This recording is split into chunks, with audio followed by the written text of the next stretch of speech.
The rain falls on Paris tonight, as it has fallen for 7 centuries.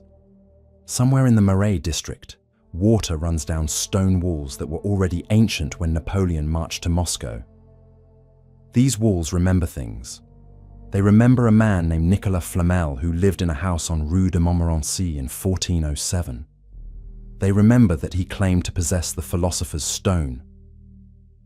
They remember that he died. Or did he? In the grand halls of Versailles, courtiers once whispered about a man who never aged. The Count of Saint-Germain attended royal gatherings across 8 decades without gaining a single grey hair. He spoke of events from centuries past as if he had witnessed them personally. He claimed to be 500 years old, and when witnesses challenged his impossible age, he simply smiled and changed the subject. In the depths beneath Notre Dame, in chambers that tourists never see, symbols are carved into stone. Alchemical formulas, instructions for transmutation, recipes for the elixir of life. These are not decorations. These are working documents. Someone carved them there, believing they held the secret to eternal existence. Tonight, we journey through France's darkest obsession, the quest for immortality, the pursuit of forbidden knowledge. The men and women who believed death was optional, who spent fortunes seeking the philosopher's stone, who performed rituals in midnight chambers, who claimed success in achieving what nature says is impossible. These are not fairy tales. These are documented historical figures. Nicolas Flamel was real. His house still stands in Paris. The Count of Saint-Germain attended verified royal events across Europe. Gilles de Rais commanded armies for Joan of Arc before his crimes were discovered. Catherine de Medici ruled France and consulted with magicians. Fulcanelli published books in the 1920s and then vanished without trace. Real people, real obsessions, real darkness. But before we descend into the laboratories where alchemists worked with mercury and sulfur, before we enter the chambers where aristocrats drank elixirs they believed would grant eternal youth, before we examine the rituals that promised immortality at terrible cost, I must ask you something. Have you subscribed to this channel? Because what we explore tonight goes deeper than any documentary you've encountered. We don't simply recount legends. We examine primary sources. We read the alchemists' own writings. We trace their lives through historical records. We document what they claimed, what they did, and what happened to them. If you value investigations into history's darkest corners, into the obsessions that drove brilliant minds to madness, into the boundary where science becomes magic and ambition becomes horror, then subscribe now. Click that button. Because this channel ventures regularly into territories that mainstream history prefers to ignore, and leave a comment telling us, if you could live forever, would you? Would you drink an elixir of unknown ingredients if someone you trusted promised it would grant you centuries of life? Would you perform rituals in midnight chambers if ancient texts claimed they would make you immortal? Think carefully, because the people we discuss tonight faced these exact questions, and their answers shaped European history in ways we're still discovering. As you watch tonight, ask yourself, why does humanity fear death so intensely that brilliant minds dedicate their lives to defeating it? Why did alchemists believe that base metals could become gold, that poisonous mercury could become medicine, that death itself could be reversed through chemistry and will? What drove these obsessions? And more disturbingly, what if some of them succeeded? France has been the center of Western alchemy for 1,000 years.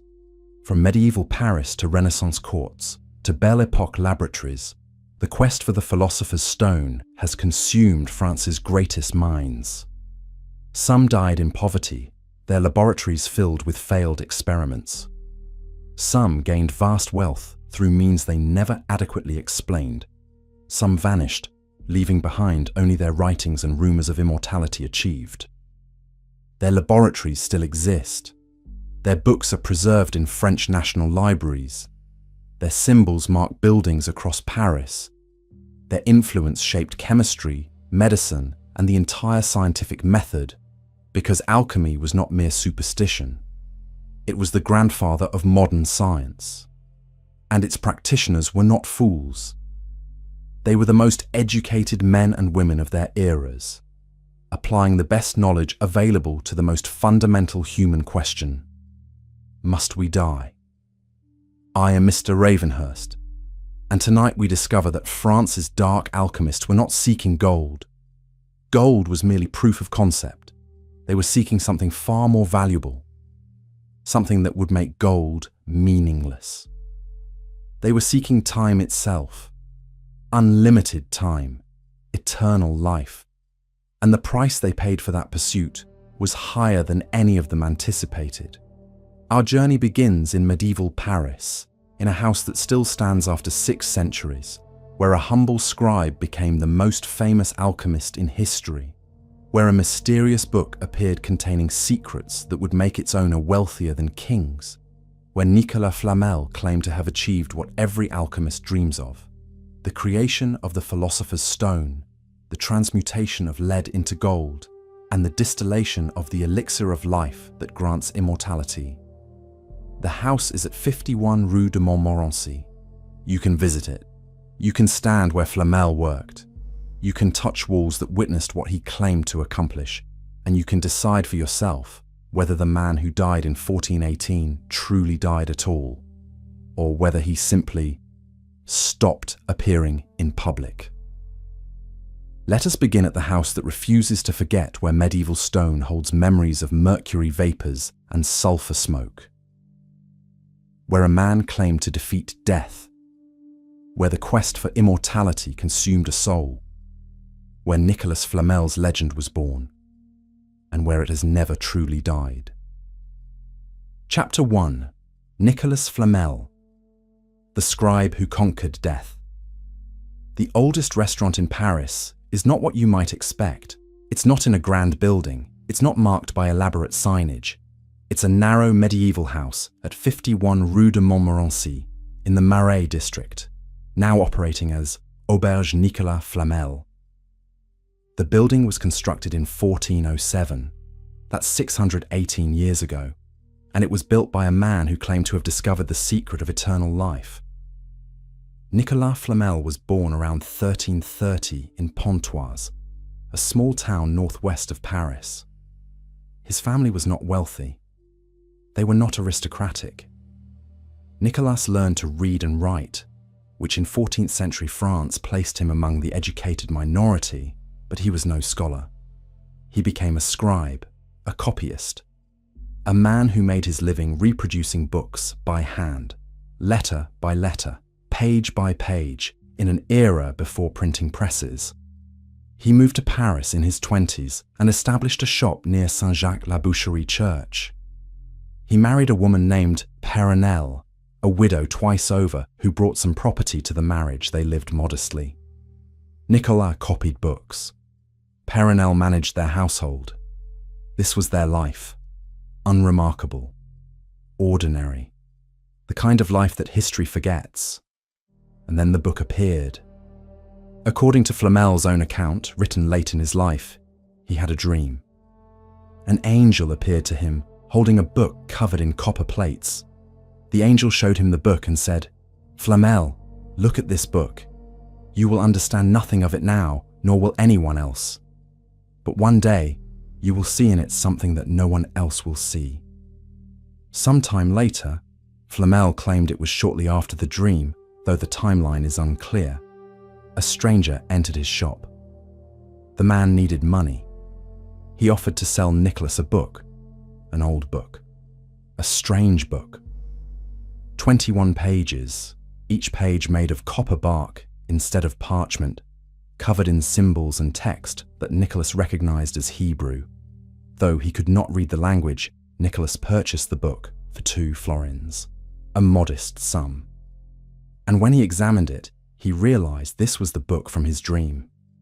The exact book the angel had prepared him for this moment. The book's title, as Flamel understood it, was The Book of Abraham the Jew, Prince, Priest, Levite, Astrologer and Philosopher.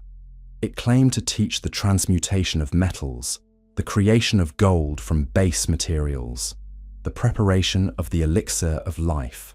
All of this through processes called alchemy, derived from Arabic alchemia, the art of transformation. Flamel spent 21 years trying to understand the book, 21 years of studying Hebrew, of consulting with scholars, of traveling to Spain to meet with Jewish mystics who might interpret the symbols of experimenting in a laboratory he established in his house, of heating mercury and sulfur, of distilling substances, of following instructions he only partially understood, of failure after failure after failure. And then, according to his account, on January 17th, 1382, at exactly noon, Nicolas Flamel successfully transmuted 1/2 pound of mercury into silver. 3 months later, on April 25th, at 5 in the evening, he transmuted mercury into gold, pure gold. He had achieved the great work. He had discovered the secret of the philosopher's stone. He had become the most successful alchemist in history. The evidence for this claim is Flamel's sudden wealth. In the 1380s, Nicolas Flamel was a modestly successful scribe. By the 1400s, he was funding the construction of chapels, hospitals, and charitable foundations across Paris. He endowed 14 hospitals. He funded repairs to multiple churches, including Saint-Jacques-la-Boucherie, where he worshipped. He commissioned elaborate tombs for himself and Père. He built the house at 51 Rue de Montmorency as free housing for the poor. This level of philanthropy required substantial wealth. Where did it come from? Flamel claimed his alchemical transmutations had provided unlimited gold. Skeptics suggested he had made money through real estate speculation, or perhaps had inherited from wealthy patrons, or possibly made his fortune through less savory means that he preferred to hide behind alchemy legends. But the scale of Flamel's charity is difficult to explain through ordinary medieval business practices. He gave away more money than most merchants accumulated in lifetimes, and he continued giving until his death, or what was reported as his death. Nicolas Flamel died on March 22nd, 1418, at approximately 88 years old. He was buried beside Père, who had died before him, in a tomb he had commissioned at Saint-Innocent Cemetery. The tomb still exists, though it's now housed in the Musée de Cluny. You can see it. Read the inscriptions. Examine the alchemical symbols carved into stone. But here's what makes Flamel's story strange. After his death, rumors began immediately that he hadn't really died, that the burial was a deception, that he and Père had successfully created the elixir of life and had simply left Paris to live anonymously elsewhere. In 1761, over 300 years after his supposed death, reports circulated that Nicolas Flamel had been seen alive at the Paris Opera looking exactly as he had in paintings from the 15th century. The report was detailed. Multiple witnesses. Someone even claimed to have spoken with him, and that he acknowledged being the same Nicolas Flamel, but refused to explain how he had lived so long. In the early 19th century, a man named Paul Lucas, traveling in Turkey on behalf of the French government, reported meeting a dervish who claimed to know Nicolas Flamel personally. "I will tell you the truth," the dervish allegedly said. "Flamel is still living. Neither he nor his wife are dead. It is 3 years since I left them both in India. He is one of the 7 prophets who have been faithful to truth." These accounts are not verifiable. They're likely fabrications, but they demonstrate something important. Nicolas Flamel's legend refused to die even when the man himself had been buried for centuries. People wanted to believe that he had achieved immortality, that the philosopher's stone was real, that death could be defeated through knowledge and chemistry. The question is, what actually happened? Let's examine what we can verify. Nicolas Flamel existed. His house at 51 Rue de Montmorency still stands. His charitable foundations are documented in Parisian archives. His tomb exists in the Musée de Cluny. His death in 1418 is recorded in church registers, the Book of Abraham the Jew. No such book exists in any collection. If Flamel possessed it, he never preserved it or displayed it publicly. No other alchemist ever examined it. We have only Flamel's description, written decades after he claimed to have acquired it. The transmutations of 1382. Only Flamel claimed to have witnessed them. No independent verification exists. No samples of his gold were tested. No witnesses documented the process. We have his word, written in his own account, decades after the events supposedly occurred. His sudden wealth? Real. Documented. But the source remains genuinely unclear. Real estate speculation is the most likely explanation. Medieval Paris was growing rapidly. Someone who invested wisely in property could accumulate significant wealth. But this explanation is not definitive. We simply don't know where Flamel's money came from. Which brings us to the most important question. Did Flamel believe in his own alchemical success? Or was the entire story a convenient fiction to explain wealth gained through means he preferred to obscure? The answer may lie in what Flamel did with his money. He didn't hoard it. He didn't live extravagantly. He gave it away systematically, funding religious institutions and charitable foundations. He commissioned his tomb years before his death, covering it with alchemical symbols that he wanted preserved. He wrote his account, knowing it would be read by future generations. This suggests genuine belief. Whether his transmutations actually occurred or not, Nicolas Flamel believed he had achieved the great work. He believed he possessed the philosopher's stone. And perhaps he believed he had prepared the elixir of life, but chose not to drink it, preferring natural death to the burden of eternal existence. Or perhaps he drank it and simply left Paris, letting the world believe he was dead. The house at 51 Rue de Montmorency operates as a restaurant now. You can dine there. The building has been continuously occupied for over 600 years. The walls are the same walls Flamel knew. The rooms are the rooms where he worked. Staff report phenomena. Objects that move overnight. Cold spots that persist regardless of heating. The sense of being watched from empty doorways. Footsteps on floors above when the upper levels are vacant. The smell of sulfur and mercury that has no source. These reports are consistent. They've been documented by multiple owners across decades. Skeptics attribute them to old building quirks, to suggestion, to the power of legend creating psychological experiences. Believers suggest that Flamel's presence lingers in the house he built, that his work left impressions deeper than merely physical. What cannot be disputed is that Nicolas Flamel created a legend that has endured for 6 centuries. Whether that legend is based on accomplished transmutations, or clever deception, or genuine belief in processes that don't actually work, the result is the same. He is the most famous alchemist in history, the man whose name is synonymous with the philosopher's stone, the medieval scribe who claimed to conquer death.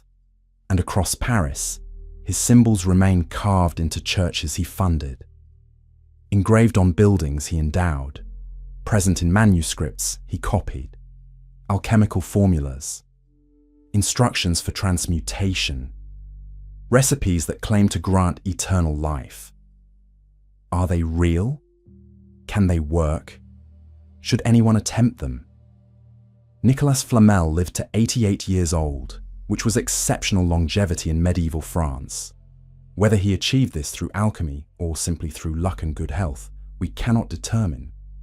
But his legend suggests something that alchemists across Europe came to believe: that the elixir of life was possible, that immortality could be achieved through chemistry, that death was not inevitable, but merely a problem requiring the correct solution.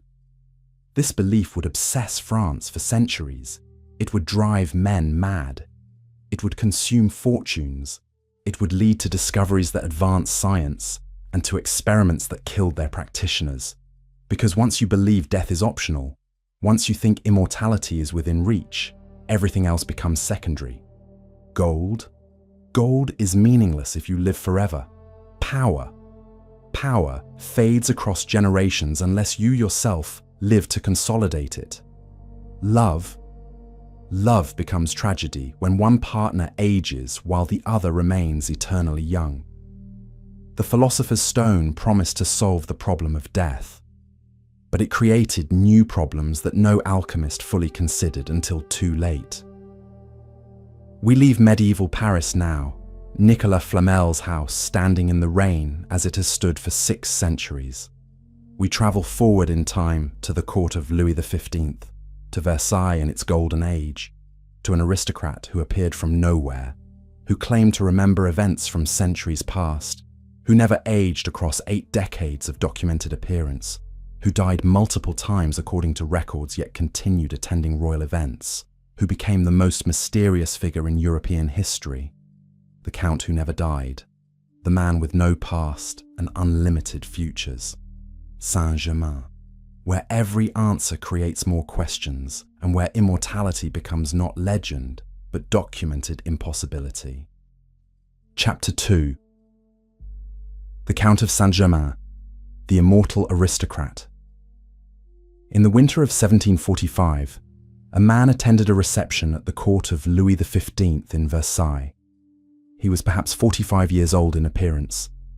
Dark hair without grey, a face unlined by age. He dressed impeccably in the latest fashion. He spoke French fluently, with an accent that suggested foreign origin, but which no one could place precisely. He seemed educated, cultured, knowledgeable about art, music, science, and history. His name, he said, was the Count of Saint-Germain. No one had heard of him before. No family records mentioned his title. No European court could verify his nobility. He simply appeared at Versailles in 1745. And when questioned about his background, he smiled pleasantly and changed the subject. But here's what makes the Count remarkable.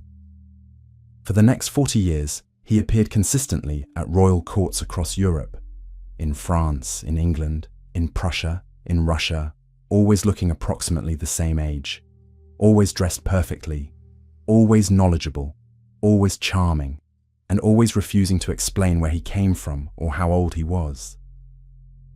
Multiple witnesses documented conversations with Saint-Germain where he spoke of historical events from centuries past, as if he had personally witnessed them, not as if he had read about them in books, as if he had been present.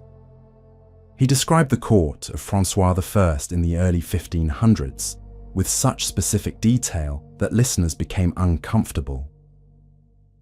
He discussed the wedding of Cana from the Bible as if he had attended it personally, catching himself and laughing when someone pointed out the chronological impossibility the Countess von Georgi wrote in her memoirs, that she encountered Saint-Germain at a reception in Venice in 1710 when she was a young woman. He appeared to be approximately 45 years old. 50 years later, in 1760, she met him again in Paris. He looked exactly the same. Not older, not grey. Completely unchanged. She confronted him about this. "You were already middle-aged when I met you 50 years ago," she said. "How is it possible you look the same?" Saint-Germain smiled. "Madame," he replied, "I am very old indeed." "How old?" she asked. "That," he said, "is a secret I cannot share." Casanova, the famous adventurer and writer, encountered Saint-Germain multiple times. In his memoirs, he described a conversation where Saint-Germain casually mentioned being 500 years old. Casanova thought he was joking, but Saint-Germain did not laugh. He did not wink. He simply changed the subject, leaving Casanova uncertain whether the claim was truth or theatrical affectation. Horace Walpole, the English writer, met Saint-Germain in London in 1745 and described him as an odd man who has been in every country and speaks every language he sings, plays on the violin wonderfully, composes, is mad, and not very sensible. But even Walpole, sceptical by nature, could not determine Saint-Germain's true age or origin. Jean-Jacques Rousseau met him. Voltaire wrote about him, calling him a man who never dies and who knows everything. Frederick the Great of Prussia hosted him. Catherine the Great of Russia consulted him. He moved through the highest levels of European aristocracy for decades, always welcome, always mysterious, always unchanged. What did Saint-Germain claim about himself? The accounts are fragmentary, but certain consistent elements emerge. He claimed to have achieved the alchemical great work that he possessed the philosopher's stone, that he had prepared the elixir of life and drank it regularly, which explained his apparently unaging appearance. He demonstrated seemingly impossible knowledge, languages that were ancient, historical events that predated living memory, alchemical processes that fascinated and frustrated those who tried to replicate them. He possessed significant wealth, though no one could determine its source. He gave expensive gifts. He funded alchemical laboratories. He paid for lavish apartments in multiple European capitals, yet he held no position that would provide income. No inheritance was documented. No business explained his money. He ate unusual food, always in private. Multiple witnesses reported that Saint-Germain never dined publicly. At banquets, he would sit and converse, but consume nothing. When pressed, he claimed he ate a special diet of oatmeal preparations that maintained his health and longevity. Whether this was truth or misdirection, no one ever saw him eat a normal meal. And here's the strangest part. Saint-Germain died multiple times, yet continued appearing. In 1760, he supposedly died in Amsterdam. Yet in 1762, he was documented in Russia, working as a military advisor during Catherine the Great's coup. In 1784, official records state that the Count of Saint-Germain died in Eckernförde, Germany, at the castle of Prince Charles of Hesse-Kassel, who had been his patron. The death was witnessed. The burial was documented. The grave exists. Yet in 1785, Saint-Germain attended a Masonic conference in Wilhelmsbad. Multiple witnesses recorded his presence. He was recognized. He participated in discussions. He was not a ghost or a mistaken identity. He was there in 1789. During the French Revolution, multiple sources placed him in Paris, warning aristocrats to flee before the terror began. Marie Antoinette allegedly met with him. He supposedly told her specific details about the royal family's fate that came to pass exactly as he predicted. In 1820s, the Countess d'Adhémar published memoirs claiming she had encountered Saint-Germain regularly throughout the late 18th century, and that he had appeared to her as recently as 1815, looking no older than he had 50 years earlier. In 1867, French magician Jean-Eugène Robert Houdin wrote that a man claiming to be Saint-Germain had approached him, demonstrating alchemical processes and claiming to be the same man who had attended Versailles over a century earlier. These accounts cannot all be true. Multiple explanations exist. 1. Saint-Germain was a charlatan who cultivated mystery for social advantage. He lied about his age. He invented his alchemical achievements. His unusual knowledge came from extensive reading, not personal experience. His apparent longevity was theatrical performance. Multiple men used the name Saint-Germain across decades, maintaining the illusion. 2.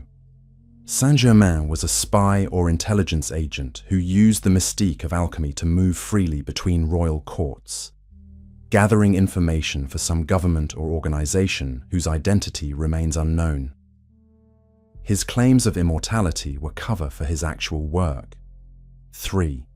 Saint-Germain genuinely believed he was immortal, possibly due to mental illness, and his charisma and intelligence allowed him to convince others of his delusion. He was not lying, but was genuinely deluded. 4.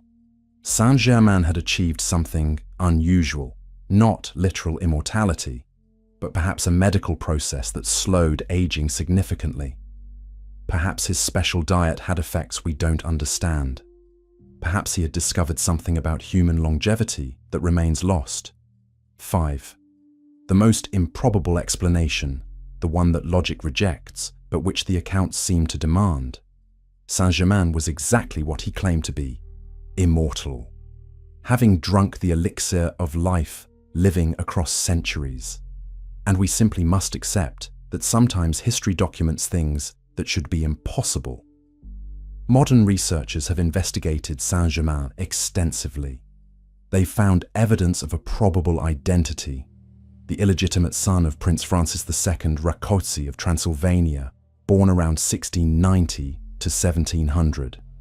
This would explain his refined manners, his education, his access to aristocratic circles, and his reluctance to discuss his parentage, which was scandalous.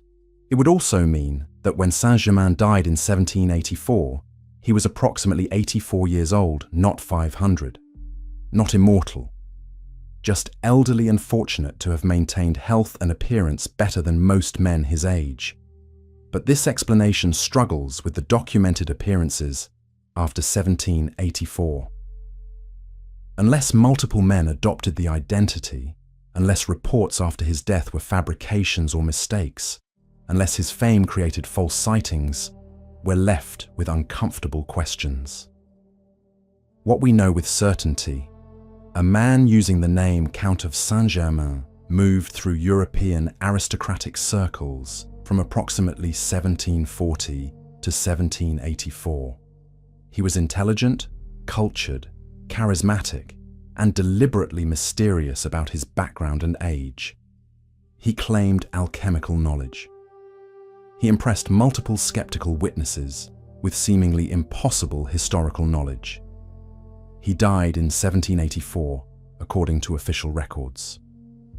What we cannot know: whether he genuinely believed himself immortal or was performing theatre, whether his alchemical knowledge was real or invented, whether appearances after his death were genuine or misidentifications, whether any of his claims about the philosopher's stone and elixir of life had basis in reality. But here's what we can observe. The legend of Saint-Germain has proven more durable than any ordinary man's reputation. Over 200 years after his documented death, people still report seeing him, still claim he continues to live, appearing in various places, never aging, always mysterious. The Theosophical Society, in the late 1800s, claimed Saint-Germain was one of their hidden masters, guiding humanity's spiritual development from behind the scenes. Modern occultists invoke his name in rituals. Books are published regularly presenting new theories about his identity and fate.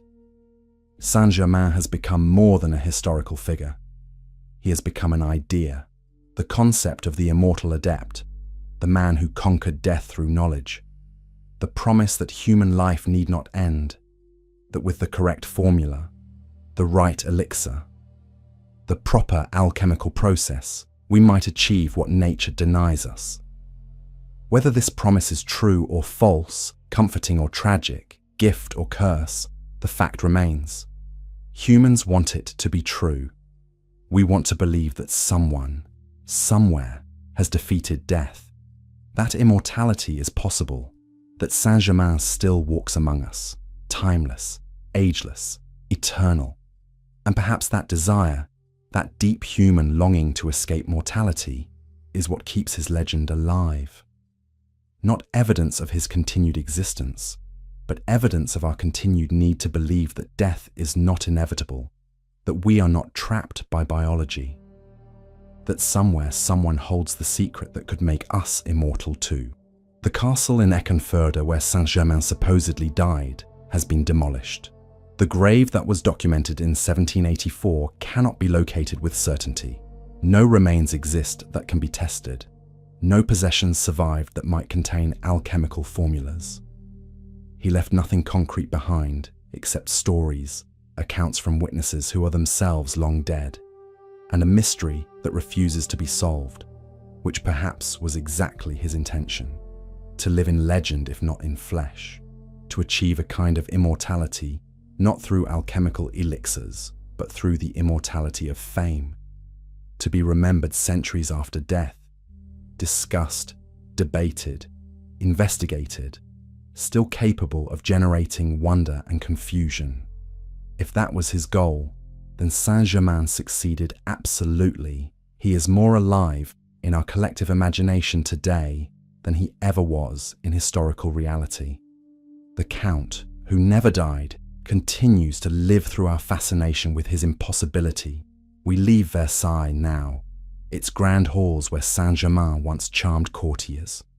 We travel backward in time to the 1400s, to Brittany, to a castle where a French marshal who had fought beside Joan of Arc descended into darkness so complete that his name became synonymous with evil itself, where a nobleman's obsession with alchemy and forbidden knowledge led him to commit atrocities that shocked even medieval France, where the search for the philosopher's stone became confused with demonic rituals, where Gilles de Rais, war hero and monster, proved that the quest for power over death sometimes leads to the worst possible expressions of power over life. Chapter 3: Cagliostro, the alchemist who destroyed a queen.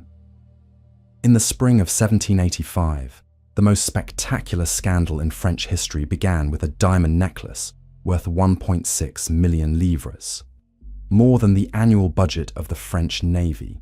At its center was a man who claimed to be 2,000 years old. His name was Count Alessandro di Cagliostro. Though that was not the name he was born with, he claimed to have witnessed the crucifixion of Christ. He claimed to have studied alchemy under the prophet Moses. He claimed to possess the elixir of life and to have drunk it regularly for centuries. He claimed many things, and for a brief, brilliant moment, much of European aristocracy believed him. His story begins not in the palaces of Versailles, but in the slums of Palermo, Sicily, in 1743, where a boy was born and named Giuseppe Balsamo. His family was poor. His father was a merchant who died when Giuseppe was young, leaving the family in poverty.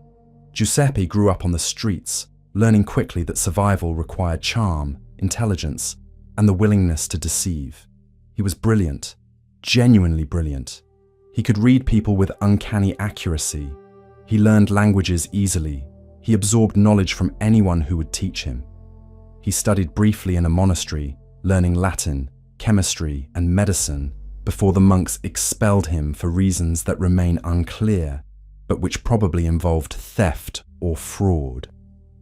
By his 20s, Giuseppe Balsamo had become a talented forger and con artist. He sold fake maps to treasure hunters. He convinced wealthy men that he could transmute lead into gold if they would only provide funding for equipment.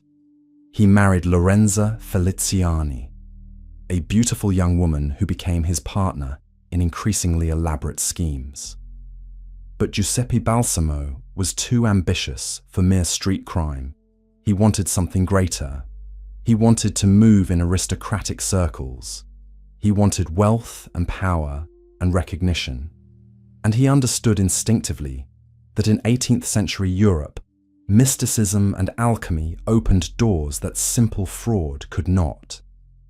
So Giuseppe Balsamo died metaphorically, and Count Alessandro di Cagliostro was born. The transformation was complete. Cagliostro dressed as an Oriental nobleman. He claimed to have been born in Malta to a noble family. He spoke of his travels in Egypt, in Arabia, in mysterious eastern lands where ancient wisdom survived. He demonstrated knowledge of alchemy, of medicine, of secret rituals that he claimed came from Egyptian sources predating Christianity. And Europe believed him, or wanted to believe him, or needed to believe him. Because the 1770s and 1780s were a time of desperate spiritual hunger among European aristocracy. The Enlightenment had undermined traditional religion without providing satisfying replacements. Aristocrats wanted mystery, wanted connection to ancient wisdom, wanted to believe that human limitations could be transcended through secret knowledge. Cagliostro provided exactly what they craved. He traveled through Europe, London, Paris, The Hague, St. Petersburg, Warsaw, establishing Masonic lodges based on what he called the Egyptian rite. These were not ordinary Masonic lodges. Cagliostro's Egyptian rite promised spiritual regeneration, physical healing, and ultimately the alchemical great work, the creation of the philosopher's stone and the elixir of life. His rituals were elaborate. Participants dressed in Egyptian costume. Ceremonies invoked ancient gods. Cagliostro claimed to summon spirits, to communicate with the dead, to heal the sick through magnetism and alchemical medicines. And many of his healing worked. This is documented. Cagliostro successfully treated illnesses that conventional physicians could not cure.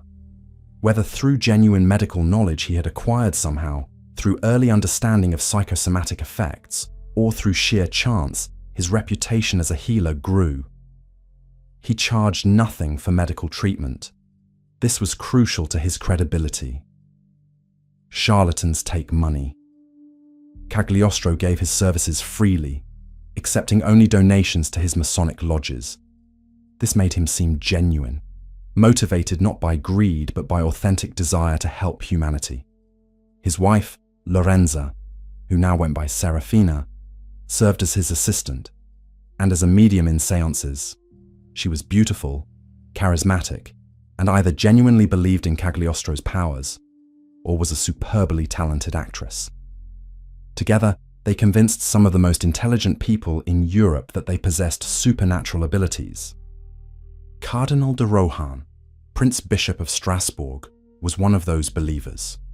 Rohan was wealthy, powerful, and desperately wanted to regain favor with Queen Marie Antoinette, who despised him. He had insulted her years earlier when she was still an Austrian princess, and she had never forgiven him. Rohan's ecclesiastical career had stalled. He needed the Queen's approval to advance further. He was desperate. Into this desperation walked Jeanne de la Motte, a con artist who claimed descent from French royalty. She told Rohan that she was close friends with Marie Antoinette. She could arrange meetings. She could rehabilitate his reputation. She convinced Rohan to write letters to the Queen, which Jeanne claimed to deliver.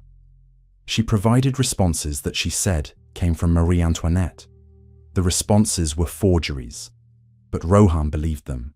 Jeanne worked with accomplices including her husband and a forger named Rétaux de Villette.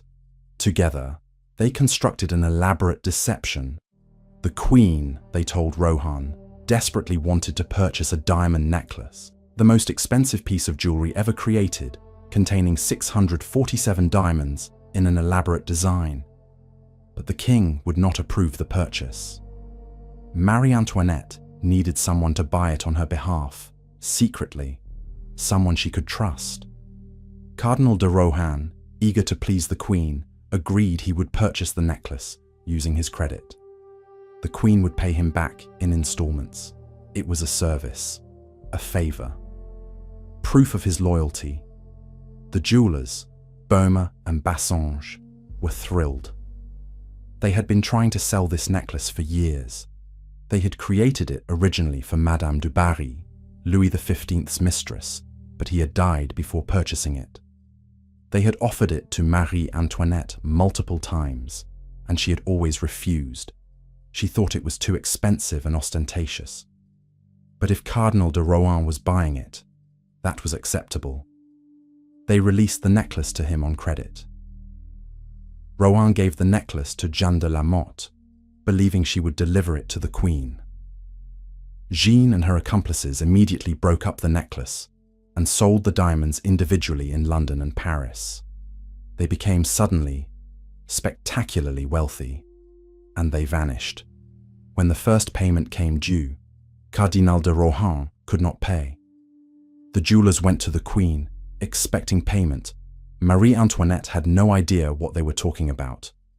She had never requested the necklace, had never received it, had never had any communication with Cardinal de Rohan. The scandal exploded. The affair of the diamond necklace consumed France. It revealed that a cardinal had been duped by con artists into believing he was secretly serving the Queen. It made the monarchy look corrupt and stupid. It made Marie Antoinette look materialistic and deceitful, even though she was completely innocent. The public believed she had received the diamonds.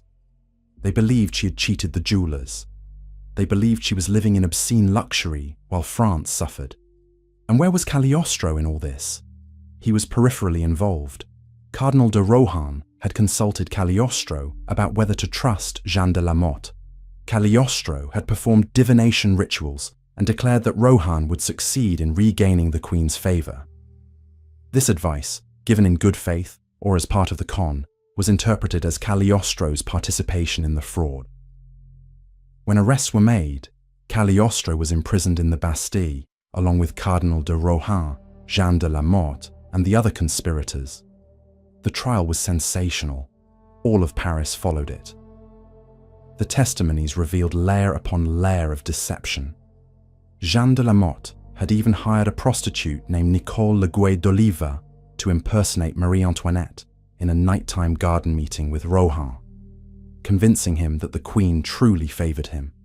The fraud was intricate, audacious, and ultimately successful in stealing 1.6 million livres worth of diamonds, but Cagliostro was acquitted. The court determined he had not been part of the conspiracy. He had merely given bad advice to a foolish cardinal. He was released from the Bastille and immediately expelled from France. King Louis XVI wanted nothing more to do with him. Cardinal de Rohan was also acquitted. The court found him guilty only of being stupid, not of criminal intent. Jeanne de la Motte was convicted, branded with a V for volus, thief, and imprisoned. She escaped prison and fled to London, where she published memoirs claiming that Marie Antoinette had indeed received the diamonds, and that Jeanne was a victim of royal injustice. The affair of the diamond necklace destroyed what little remained of Marie Antoinette's reputation. The French people never forgave her. Whether she was innocent became irrelevant. The scandal contributed directly to the revolutionary fervour that would consume France just 4 years later. Marie Antoinette would die on the guillotine in 1793, and historians agree that the diamond necklace affair was one of the critical factors that turned public opinion against her. Cagliostro, expelled from France, continued travelling. But his reputation was damaged. The trial had exposed details about his past. Newspapers identified him as Giuseppe Balsamo from Palermo. His claims of ancient nobility were revealed as fabrications. His mystical persona looked less convincing when contrasted with evidence that he was a Sicilian con artist. He went to Rome. This was a mistake. The Papal States in the 1780s were not tolerant of Masonic activity. The Catholic Church had condemned Freemasonry as heretical Cagliostro's Egyptian rite, with its invocations of pre-Christian gods and its promise of spiritual powers outside church authority, was particularly offensive to Vatican authorities. In December 1789, Cagliostro was arrested by the Roman Inquisition. He was charged with heresy, with practicing magic, with founding a Masonic lodge on papal territory. His wife Serafina testified against him, either coerced or genuinely betraying him to save herself. The trial was secret, the evidence was sealed, but the verdict was predetermined. In April 1791, Cagliostro was convicted and sentenced to death. Pope Pius VI commuted the sentence to life imprisonment, possibly because executing such a famous figure would create martyrdom, possibly out of genuine mercy. Cagliostro was imprisoned in the fortress of San Leo in the Apennine Mountains. This was not a normal prison. San Leo was built on a massive rock formation, accessible only by a single narrow path.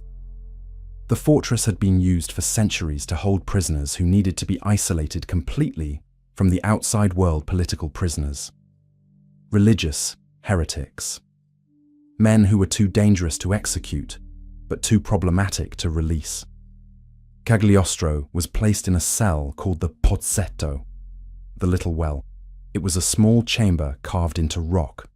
No window, no natural light. The only entrance was through a trapdoor in the ceiling, through which food was lowered on ropes. The prisoner could not stand fully upright. He could not lie down completely flat. He could only crouch or sit in perpetual discomfort. This was where Count Alessandro di Cagliostro, who claimed to be 2,000 years old, who claimed to possess the elixir of life, who had charmed European aristocracy and founded Masonic lodges and treated the sick and performed miracles, spent his final years.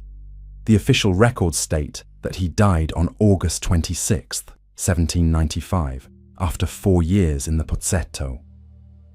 The cause of death was listed as apoplexy, a stroke. He was 52 years old, according to his birth year as Giuseppe Balsamo. But his body was never returned to his family. No grave was marked.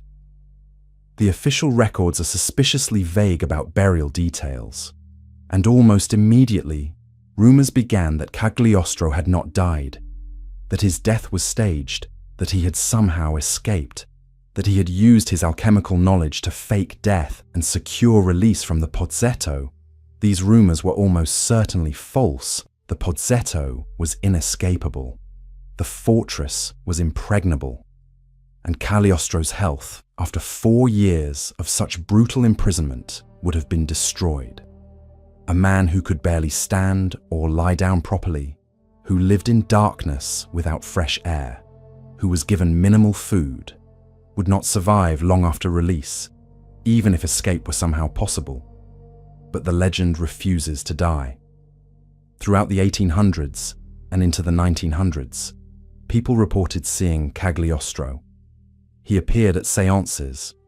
He communicated through mediums. He was spotted in various European cities, always looking the same age he had appeared in the 1780s. The Theosophical Society adopted him as one of their ascended masters, claiming he had transcended physical death and continued to guide humanity from spiritual planes. Occultists invoked his name in rituals. Books were published, claiming to reveal his secret teachings. So what is the truth about Cagliostro? Was he a charlatan? Certainly. Giuseppe Balsamo was a con artist. He fabricated his noble identity. He lied about his age. He deceived people for profit. These facts are documented. But was he only a charlatan? The evidence suggests something more complex. Cagliostro possessed genuine medical knowledge. His treatments worked often enough that his reputation as a healer cannot be dismissed as pure fraud. He may have learned folk medicine in Sicily. He may have studied with physicians during his travels. He may have been an intuitive genius at diagnosing psychosomatic illness. Whatever the source, he could heal people, and he used this ability. He also seems to have genuinely believed in alchemy and Masonic mysticism. Con artists don't usually end their lives imprisoned by the Inquisition for refusing to recant their beliefs. Cagliostro could have confessed, could have admitted fraud, could have saved himself instead. He maintained his claims even when doing so meant permanent imprisonment. This suggests authentic belief, not mere performance. The most likely truth is that Cagliostro was both. A fraud who genuinely believed in the spiritual systems he taught, a con artist who successfully convinced himself of his own deceptions. A man who started by lying to others and ended by believing his own lies. This makes him more tragic than if he was simply a charlatan. Because Cagliostro died in the worst possible prison, in complete darkness, in a cell designed to break the spirit of anyone confined within it. He died claiming to be immortal, claiming to possess the elixir of life, claiming powers that should have allowed him to escape or to endure or at least to die with dignity. Instead, he died like any ordinary man. 52 years old, broken by imprisonment, abandoned by everyone. His wife had betrayed him, his followers had forgotten him, his claims of immortality were proven false by the simple reality of his death. The fortress of San Leo still stands. You can visit it. You can see the Pozzetto, though it's no longer used as a cell tour. Guides will tell you about Cagliostro, about the famous prisoner who claimed to be immortal, about how he died in darkness believing himself eternal. And sometimes guides report visitors feel something in that cell, a presence, a cold spot that shouldn't exist in summer, a sense of profound sadness, as if something of Cagliostro remained behind, trapped not by stone walls, but by the weight of broken promises, of failed alchemy, of immortality that never materialized. Whether Cagliostro's spirit lingers or not, his legend certainly does. He remains one of history's most fascinating figures, precisely because we cannot reduce him to a simple category.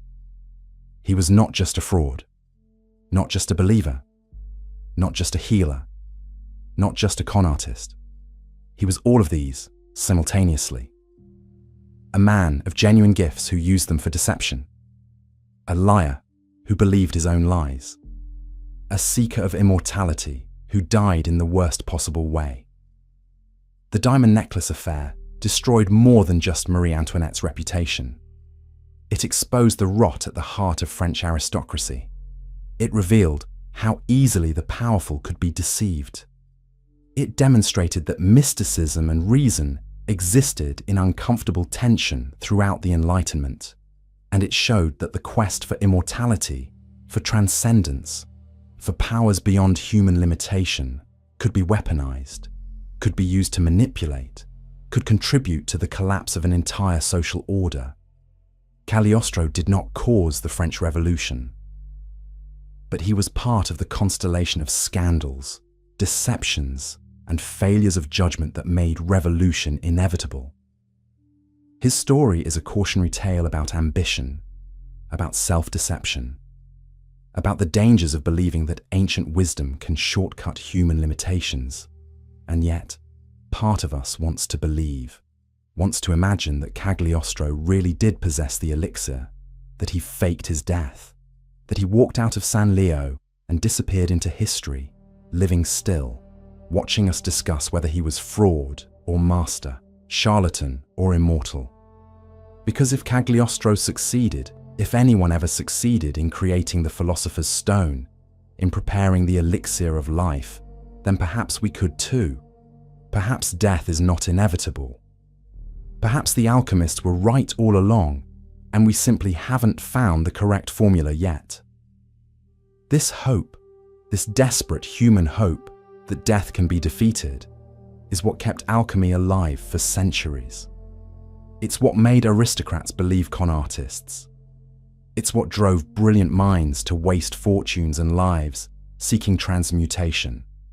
It's what makes us still tell these stories, still investigate these legends, still wonder whether maybe, just maybe, someone somewhere achieved the impossible. Cagliostro died in 1795 in the Pozzetto of San Leo. That is historical fact. But Cagliostro lives in legend, in rumor, in the persistent belief that he might have escaped, might have succeeded, might still walk among us. And perhaps that is the only immortality that alchemy ever truly offered. Not eternal life, but eternal legend. Not escape from death, but escape from being forgotten. Not the elixir of life, but the elixir of fame that keeps dead men's names alive centuries after their bodies turn to dust. We leave the darkness of San Leo now, ascending from the Pozzetto, where Cagliostro died, or escaped, or transcended, or simply ended. We travel backward in time to the 16th century, to Florence and Paris, to royal courts where another alchemist wielded power not through claims of immortality, but through very real political influence, where an Italian queen brought occult practices to France, where Catherine de' Medici consulted with astrologers and magicians to secure her family's grip on the throne, where the line between statecraft and sorcery blurred completely, where alchemy served not personal immortality, but dynastic ambition, and where the darkest arts were employed not for spiritual enlightenment, but for pure political survival. Chapter 4. Catherine de' Medici, the Queen who poisoned France. In 1533, a 14-year-old Italian girl arrived in France to marry the second son of King Francis I. Her name was Caterina Maria Romola di Lorenzo de' Medici. She was short, plain-faced, and considered an unsuitable match for French royalty. The Medici family was wealthy.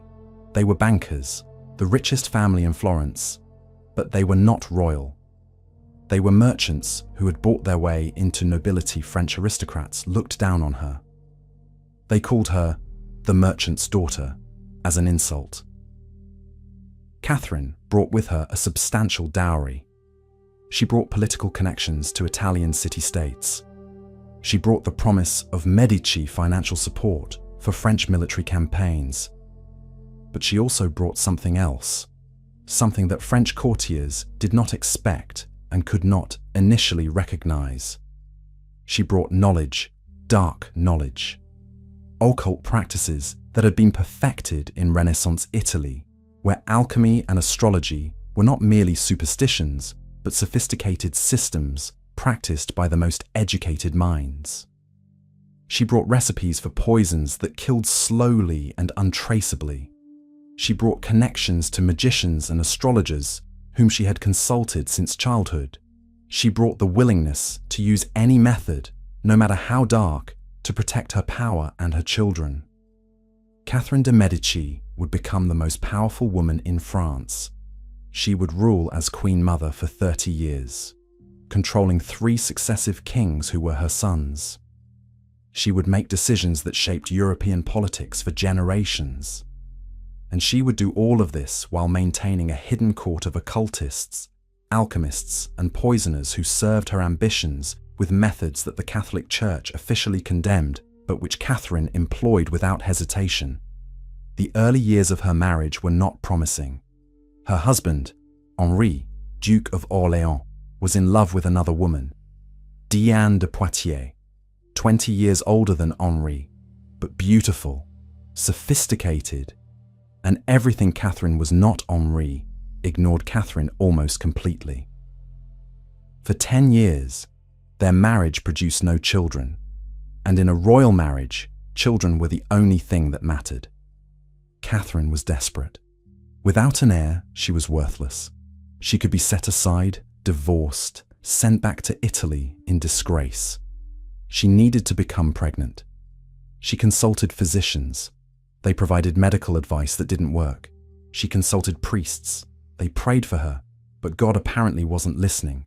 So Catherine turned to other sources. Sources that the church would not approve.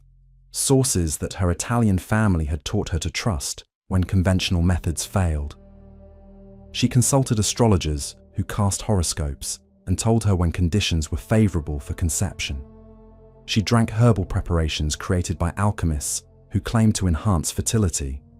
She performed rituals in private chambers that combined Christian prayer with older, pre-Christian practices. She tried everything, desperate, willing to risk her soul if it meant producing an heir. In 1544, 11 years into her marriage, Catherine finally became pregnant. She gave birth to a son, Francis. Over the next 13 years, she bore 9 more children, 10 children total, after a decade of barrenness. This was unusual enough that rumors spread immediately about what Catherine had done to suddenly become fertile. Had she made deals with dark forces? Had her alchemists provided substances that worked through unnatural means? Had she sold something in exchange for fertility? Catherine never explained. She simply smiled and bore her children and consolidated her power. In 1547, King Francis I died, and Henri became King Henri II. Catherine was now Queen of France, but she was not yet powerful. Henri still preferred Diane de Poitiers, giving her influence that should have belonged to Catherine. Diane attended council meetings. She advised Henri on policy. She received estates and titles.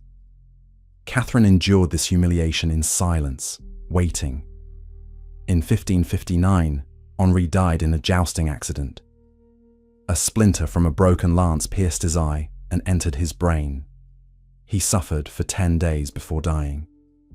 Catherine was 40 years old. She had been queen for 12 years, but had wielded little real power. Now everything changed.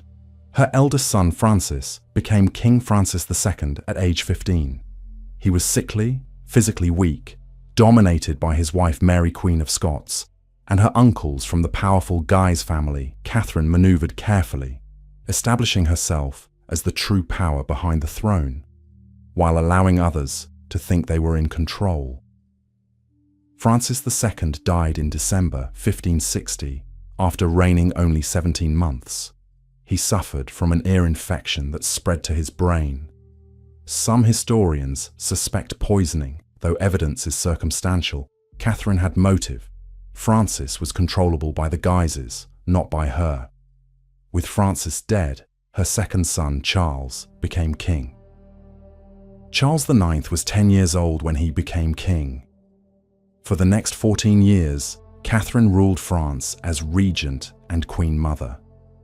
Charles was intelligent but weak-willed, easily influenced, prone to emotional outbursts. Catherine controlled him completely.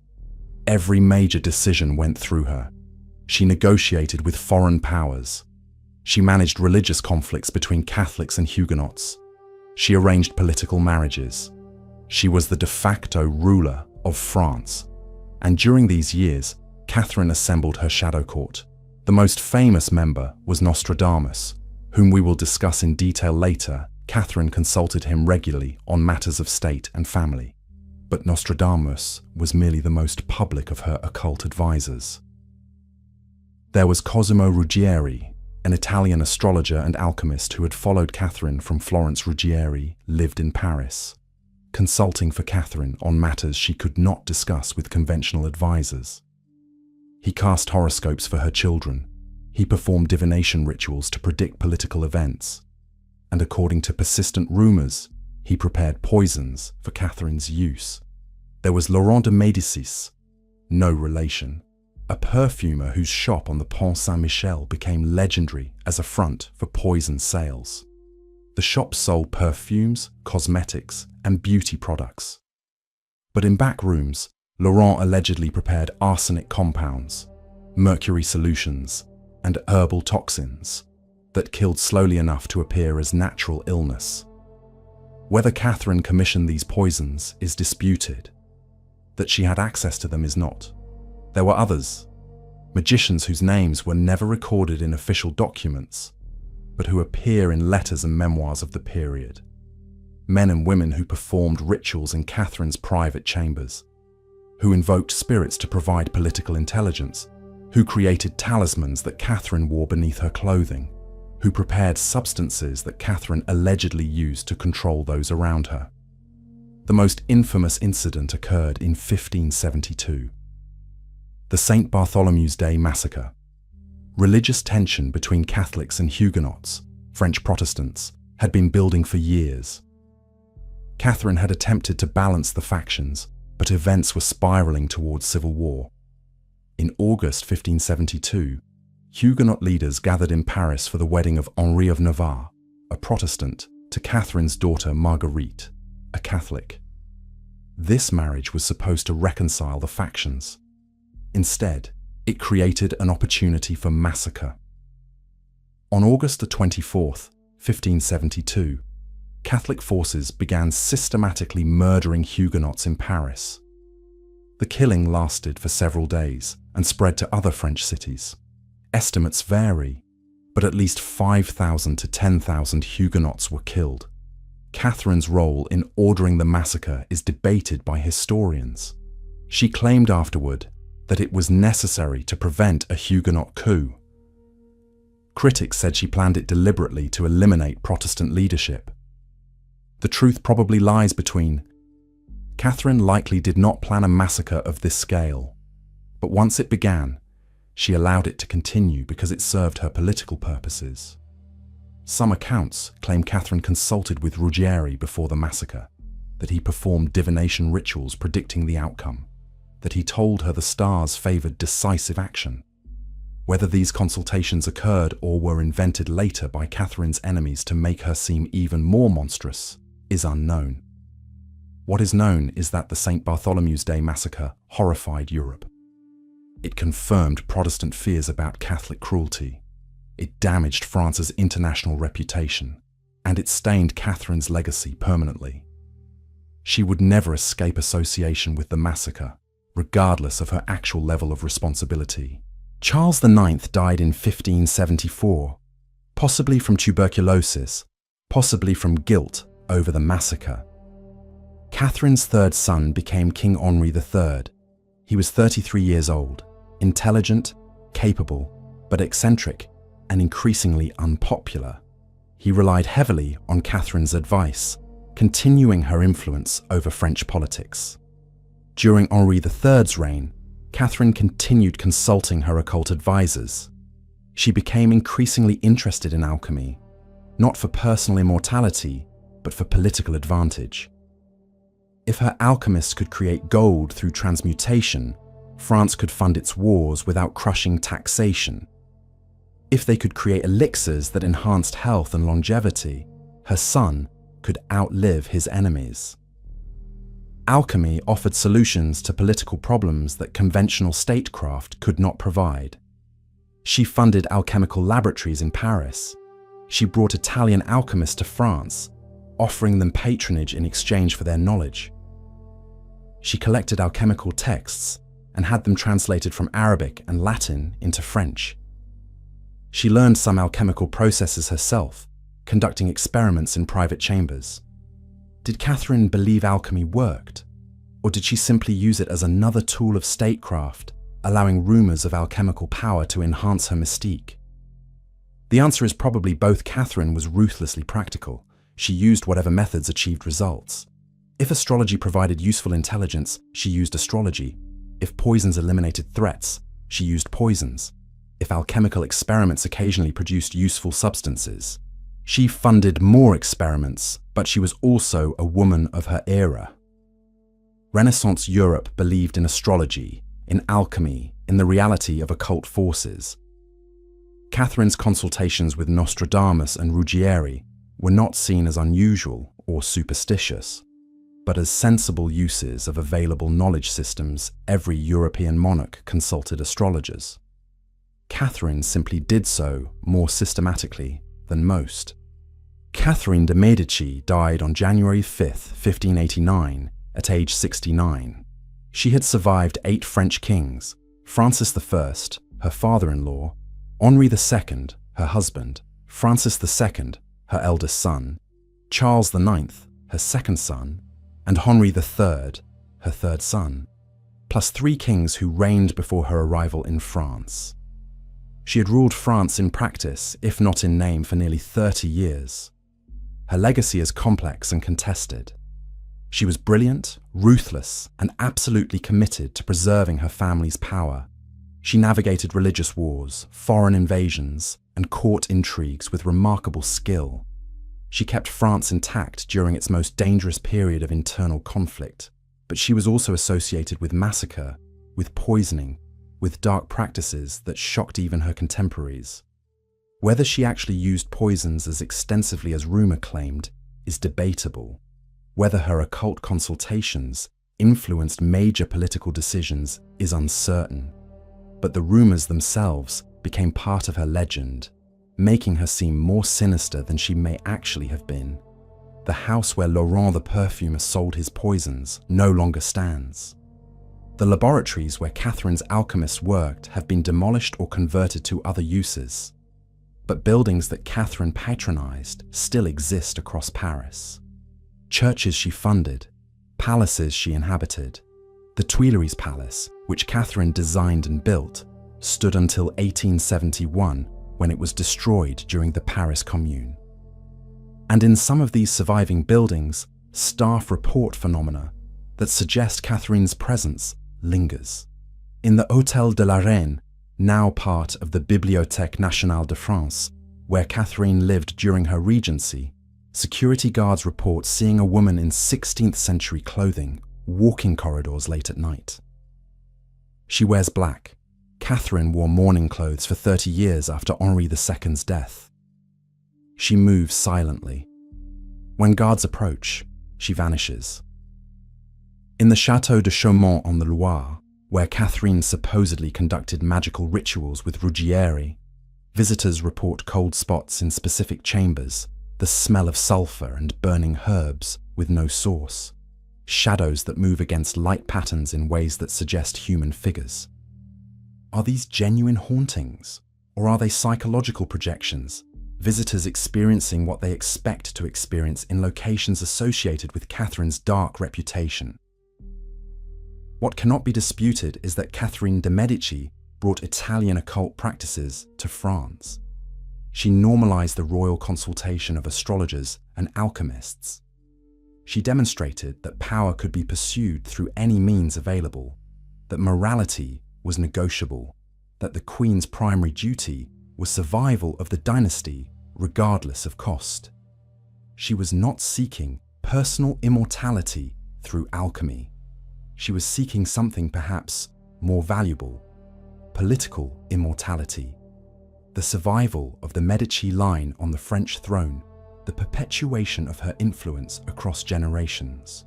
She failed. Her 3 sons died without legitimate heirs. The Valois dynasty ended with Henri III's assassination in 1589. The French throne passed to Henri of Navarre, who became Henri IV, founding the Bourbon dynasty. Catherine's direct line ended. Her genetic legacy was erased from French royalty, but her political legacy endured. The centralized French monarchy that she strengthened would survive until the Revolution. The model of the powerful Queen Mother advising young kings would be repeated, and the association of French royalty with occult practices would continue, whispered about in court gossip, investigated by later historians. Never quite proven, but never quite dispelled, Catherine de' Medici was not an alchemist seeking the philosopher's stone. She was a political operator who used alchemy and astrology as tools of statecraft. She was not trying to create gold from lead.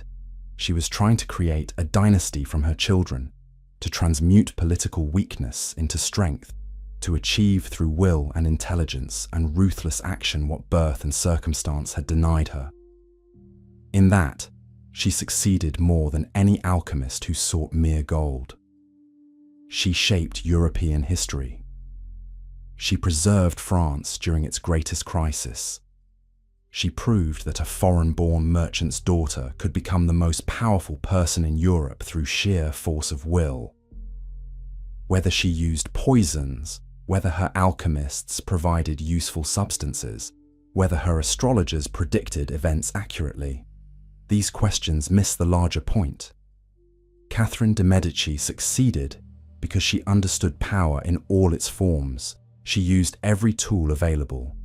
She believed in nothing so completely that it limited her options. And she achieved what she set out to achieve. Her sons reigned, France survived. Her name endured. And in the darkness of Parisian nights, in buildings she once inhabited, perhaps something of her remains, not seeking immortality. She had no interest in living forever, but watching, observing, ensuring that her memory is not sanitized, not forgotten, not reduced to comfortable historical narrative. Catherine de' Medici was dangerous. She was brilliant. She was ruthless. And France would not have survived without her. We leave the 16th century now. Catherine's France, where politics and alchemy intertwined inextricably. We jump forward to the 20th century, to Belle Époque Paris, to a time when alchemy should have been dead, replaced by modern chemistry and scientific method. But alchemy never truly died. It simply went underground. And in the 1920s, a mysterious alchemist published books revealing ancient secrets, demonstrated his mastery to select witnesses, and then vanished completely, leaving behind only his name and a mystery that remains unsolved 90 years later. Fulcanelli. The last alchemist. The man who may have achieved the great work. The one who disappeared at the moment of his triumph. Or his death. Or his transcendence. Chapter 5. Fulcanelli, the alchemist who vanished. In 1926, 2 books appeared in Parisian bookshops that would transform 20th century alchemy: Le Mystère des Cathédrales, The Mystery of the Cathedrals, and Les Demeures Philosophales, Dwellings of the Philosophers. Both were studies of medieval alchemical symbolism encoded in Gothic architecture. Both demonstrated extraordinary erudition, combining deep knowledge of medieval history, architecture, chemistry, linguistics, and esoteric traditions. Both were written by an author who used the pseudonym Fulcanelli. No one knew who Fulcanelli actually was. The books were published through the efforts of Eugène Cancellier, a young man in his 20s who claimed to be Fulcanelli's student. Cancellier provided the manuscripts to publishers. He corrected proofs. He wrote prefaces explaining that his master Fulcanelli preferred to remain anonymous, that revealing alchemical secrets required discretion, that the modern world was not ready to know the author's true identity. This was not unusual in alchemical circles. Many alchemical texts had been published under pseudonyms across centuries. Anonymity protected practitioners from persecution, from charlatans seeking to steal their knowledge, from the attention of those who would use alchemical discoveries for destructive purposes. But Fulcanelli's anonymity was more absolute than most. He did not simply hide his name. He seemed to have erased his entire identity. No records connected any historical person to the Fulcanelli manuscripts. No paper trail led to a real human being. Fulcanelli appeared from nowhere, published 2 masterworks, and then vanished. The books themselves were extraordinary. The Mystery of the Cathedrals analysed Notre Dame de Paris and other Gothic cathedrals, arguing that their architectural features encoded alchemical formulas. The gargoyles were not mere decorations, but symbols representing stages of the great work. The rose windows depicted the philosopher's stone.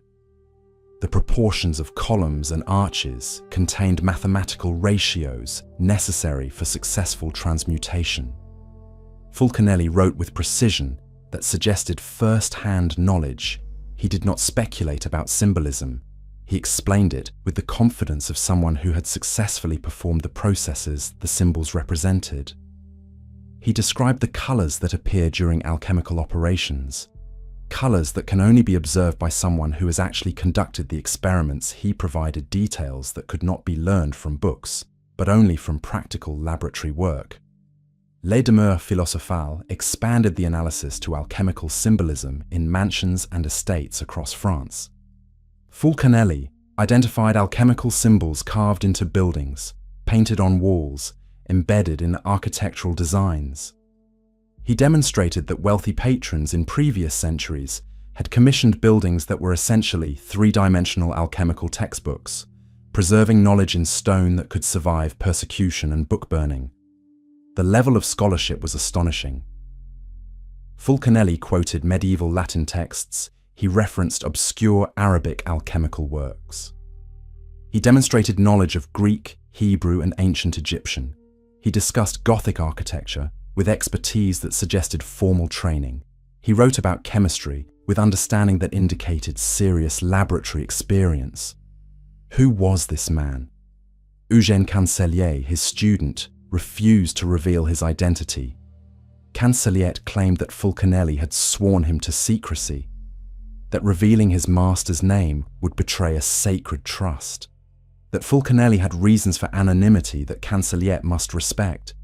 But Cancellier did provide some information, perhaps more than Fulcanelli would have wanted.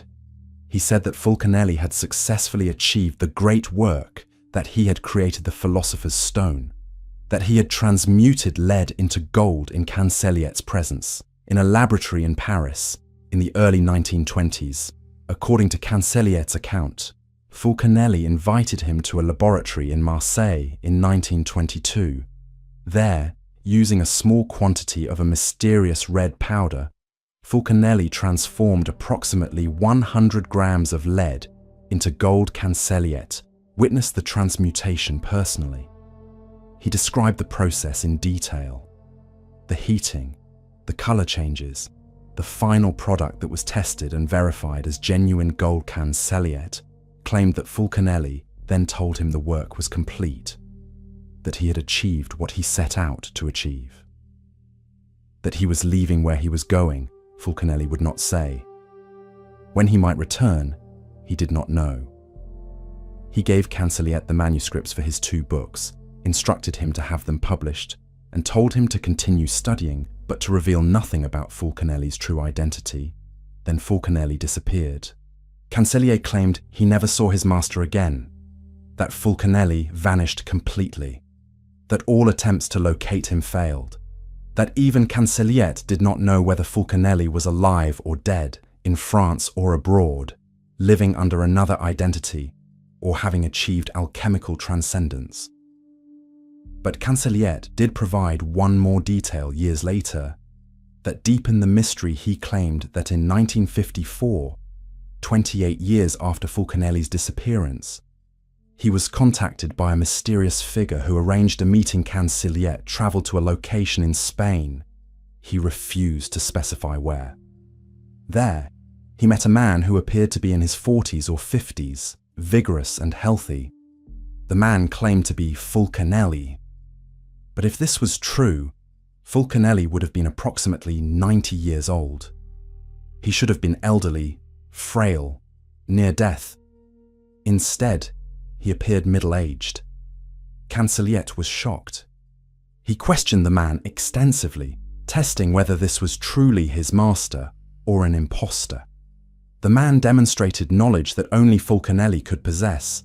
He discussed details of their work together that Cancelliet had never shared with anyone. He answered questions about alchemical processes that only Fulcanelli could answer. Cancelliet became convinced this was Fulcanelli, and if so, he had not aged in 28 years, he had perhaps even grown younger. Had Fulcanelli achieved not just the philosopher's stone, but the elixir of life? Had he drunk it and become immortal, or at least vastly extended his lifespan? Was this why he disappeared? Because continuing to age normally while possessing immortality would draw unwanted attention? Cancelliet never saw Fulcanelli again after that 1954 meeting. He spent the rest of his life promoting his master's work, publishing editions of the books, writing commentaries, giving lectures. He maintained until his death in 1982 that Fulcanelli had truly achieved the great work, that the transmutation he witnessed was genuine, that his master had discovered secrets that modern chemistry claimed were impossible. But who was Fulcanelli really? Investigators have proposed multiple candidates. Jean-Julien Champagne, an illustrator who created the images for Fulcanelli's books. He was Cancelliet's friend and teacher. Some researchers believe Champagne was Fulcanelli, writing under a pseudonym. But Champagne died in 1932, long before the alleged 1954 meeting. And those who knew Champagne said he lacked the erudition displayed in Fulcanelli's writing. Pierre Dujol de Valois, a bookseller specializing in esoteric works. He was connected to alchemical circles in Paris. He had the knowledge necessary to write Fulcanelli's books. But evidence linking him to the manuscripts is circumstantial. René Schwaller de Lubitsch, an esoteric philosopher who later gained fame for his work on Egyptian symbolism. Some believe he wrote the Fulcanelli books early in his career, but his writing style and interests don't match Fulcanelli's focus on Gothic architecture. A collaboration. Perhaps Fulcanelli was not one person, but a group. Several alchemists working together, pooling their knowledge, creating the books collectively while maintaining the fiction of a single mysterious master. None of these theories is entirely satisfying. Each has problems. Dates don't match. Writing styles differ. Witnesses contradict each other. The identity of Fulcanelli remains genuinely unknown nearly a century after his books appeared. What we can verify is that someone wrote those books, someone possessed extraordinary knowledge. Someone understood both medieval symbolism and practical chemistry. Someone identified alchemical symbols in architecture that later researchers confirmed were genuine. Fulcanelli's books contain legitimate historical research. His architectural analyses are accurate. His identification of alchemical symbolism has been verified by scholars. His books are not fiction or fantasy, but serious scholarly works that have influenced both architecture historians and practicing alchemists. But did he successfully transmute lead into gold? Did he achieve the great work? Cancelliet's testimony is the only evidence. No one else witnessed the transmutation. No samples of the gold were preserved. No independent verification exists. We have only Cancelliet's word, and Cancelliet was Fulcanelli's devoted student, not an objective observer. Skeptics suggest Cancelliet was deceived, that Fulcanelli performed a clever trick, perhaps substituting pre-prepared gold during the heating process, that the red powder was theatrical misdirection, that Cancelliet wanted to believe so desperately that he convinced himself he had witnessed genuine transmutation. Believers point to Cancelliet's character. He was respected in French literary circles. He was intelligent and skeptical by nature. He had no financial motive to lie. He never profited significantly from promoting Fulcanelli's work. His testimony was consistent across decades. He maintained his claim until death, never wavering, never admitting deception. The question of the 1954 meeting is equally perplexing. If Cancelliet fabricated the entire Fulcanelli legend, why add this detail decades later? It made the story less believable, not more. It suggested immortality, which would invite mockery. If Cancelliet was lying, he had nothing to gain from this elaboration. Unless he was telling the truth, unless he did meet Fulcanelli in 1954, unless his master had discovered something that slowed or reversed aging, unless the elixir of life was not medieval fantasy but achievable reality. This is the possibility that makes Fulcanelli's story so compelling. Not that an anonymous author wrote books about alchemy, but that he might have successfully performed what he described. That somewhere in those books, encoded in symbolism and veiled language, are actual instructions for the great work. That Fulcanelli left a roadmap for others to follow. If only they could decode his meaning. Alchemists worldwide have studied Fulcanelli's books for 90 years. They've analyzed his symbolism. They've attempted to replicate his processes. They've searched for the secret he allegedly discovered. No one has publicly announced success. No one has demonstrated transmutation under controlled conditions. No one has produced the philosopher's stone or the elixir of life. But perhaps that's because successful alchemists follow Fulcanelli's example. They keep their achievements secret. They vanish rather than face the attention that success would bring. They live quietly, using their knowledge privately, never revealing what they've accomplished. Or perhaps it's because Fulcanelli never succeeded. Because the transmutation Cancelliet witnessed was illusion or mistake. Because the books, while scholarly and impressive, don't actually contain workable alchemical formulas. Because Fulcanelli was ultimately another in the long line of alchemists who believed they were close to success but never actually achieved it. We cannot know. That is the genius and frustration of Fulcanelli's story. It cannot be verified or disproven. It remains genuinely mysterious. What we can say is that Fulcanelli represented something important in the history of alchemy. He appeared at a moment when alchemy should have been completely dead, replaced by modern chemistry.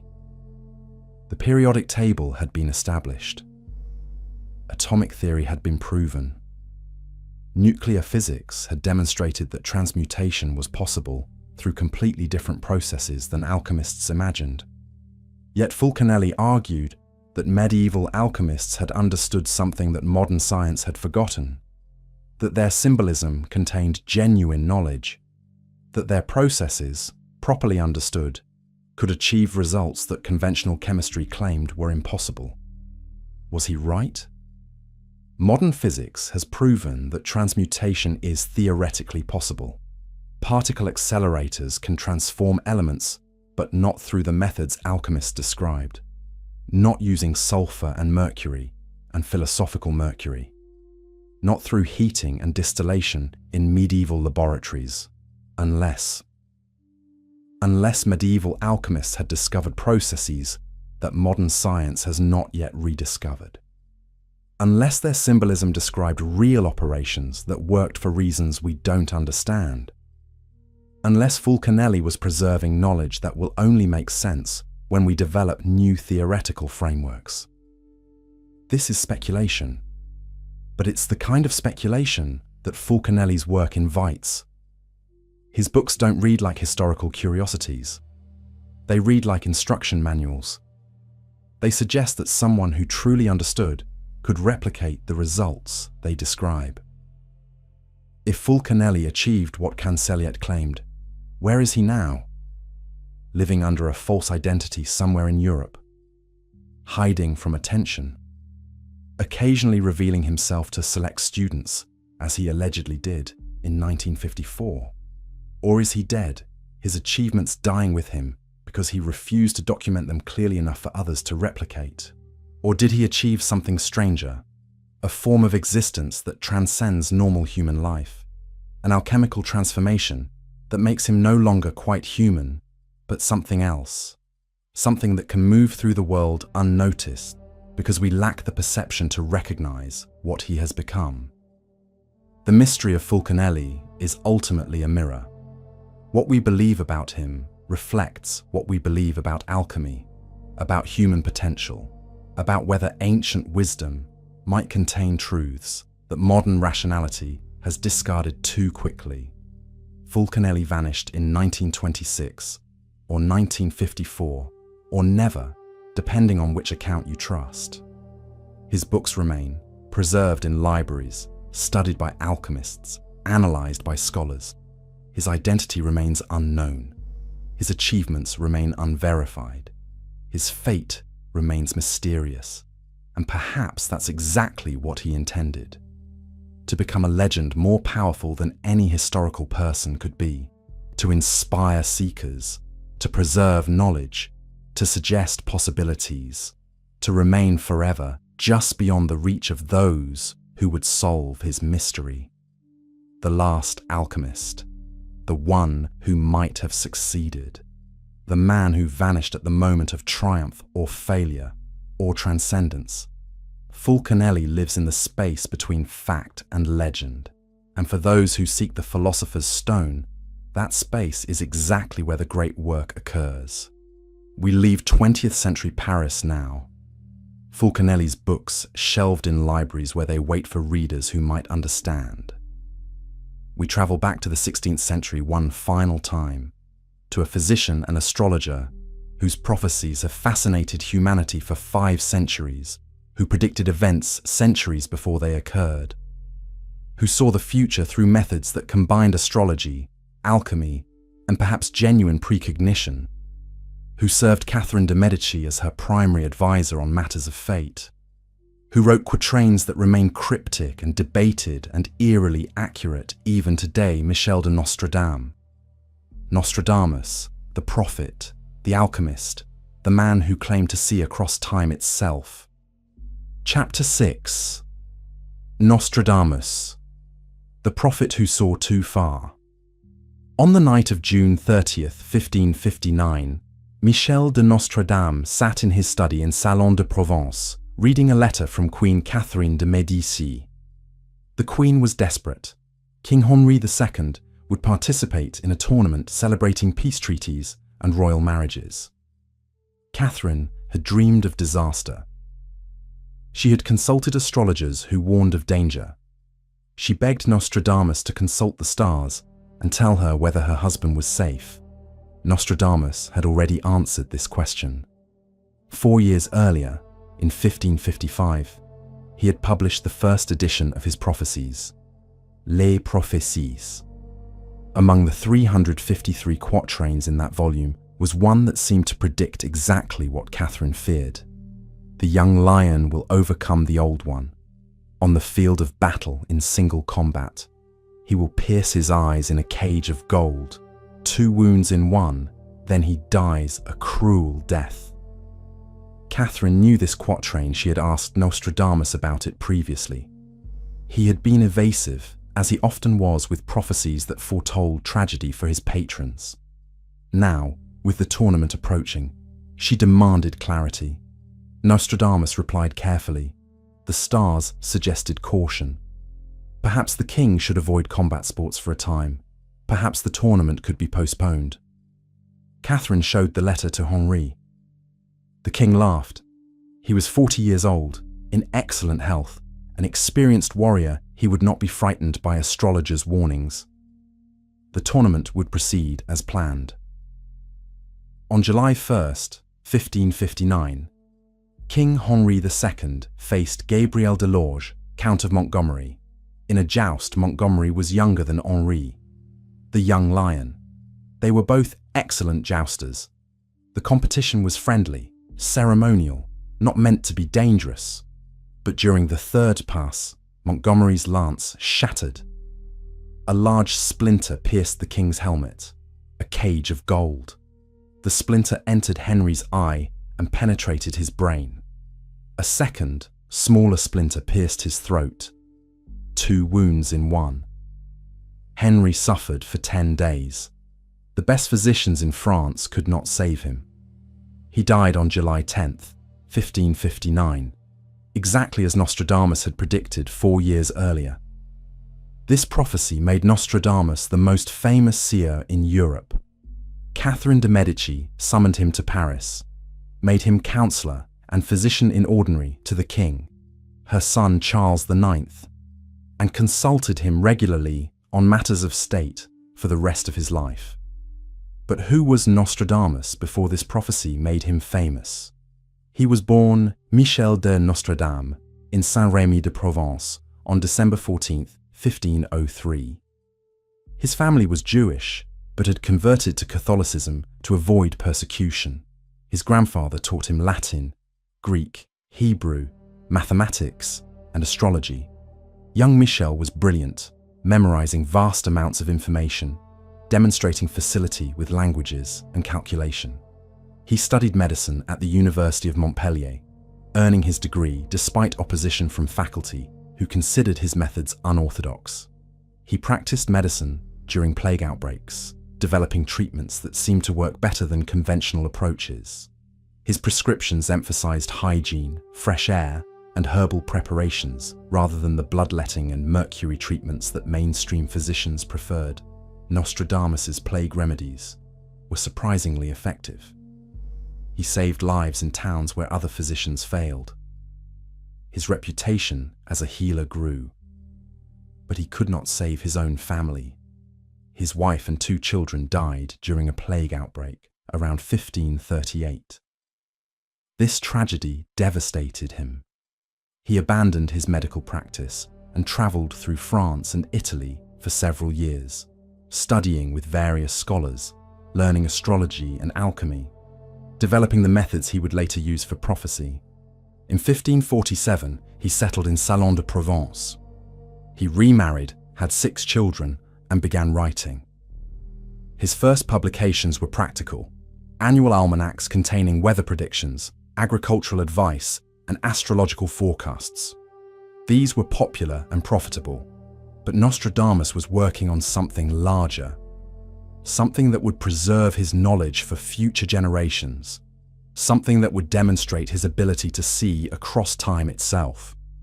In 1555, he published Les Prophéties, containing quatrains predicting events centuries into the future. The prophecies were written in cryptic language, mixing French, Latin, and Greek, using symbolism and wordplay that made definitive interpretation nearly impossible.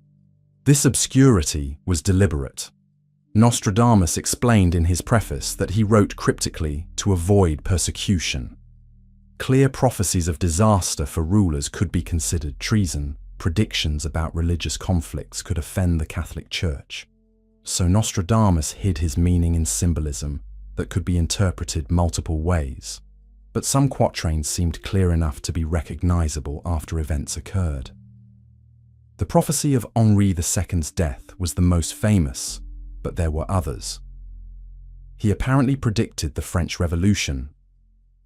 From the enslaved people, songs, chants and demands, the princes and lords are held captive in prisons. These will in the future, by headless idiots, be received as divine prayers.